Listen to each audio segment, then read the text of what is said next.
When the hitman arrived home, he was shocked to discover two large footprints on the ground by his front door. These footprints were definitely not his wife's shoe size, and beside them lay a pile of cigarette butts. This indicated that someone had been staking out his house. This wasn't the style of a home invasion robbery, it was the signature of a professional killer. Bill immediately realized someone was planning to assassinate him. He quickly grabbed his gun from the car and vaulted over the fence into his yard. Under the cover of the bushes, he ran toward the house, only to discover clear footprints near the building as well. This meant the intruder had actually entered his home. Bill rushed inside to find rock music playing, but his wife was nowhere to be seen. He immediately ran to the bedroom, which was in complete disarray with bloodstains on the walls. Bill frantically called his wife's phone and learned she had been severely injured and hospitalized. While she was home alone, a man and woman had suddenly broken in and attacked her with knives. Came for you, and they weren't about to leave a witness. Marcus, listen very carefully.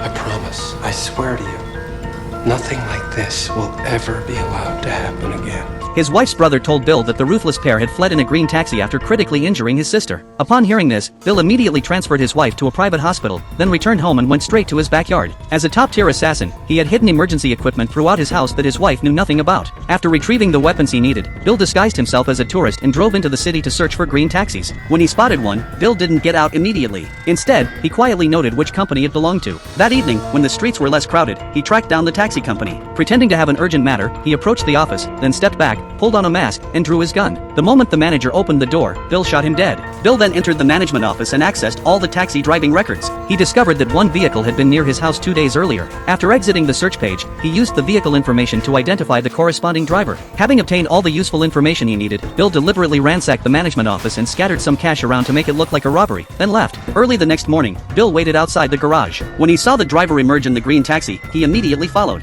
After traveling some distance, he got out early and flagged down the taxi as a passenger, giving the driver an address. While the driver focused on the road, Bill pulled out his gun. The terrified driver quickly offered his wallet, but Bill wasn't interested in money. He brought up the customers who had chartered the cab to go near his house 2 days ago. The driver still remembered them, a man and woman. The man was heavyset, the woman was thin. After getting off a private plane, they had hired his taxi to take them deep into the woods to a private residence. They emerged an hour later and returned to the airport. The driver hadn't asked any questions, so he had no idea what they had done inside the house. Although the driver had told him everything, the more someone knows, the faster they die. Bill didn't know who these two people were, but his boss certainly did. Among his peers, only his boss knew his home address.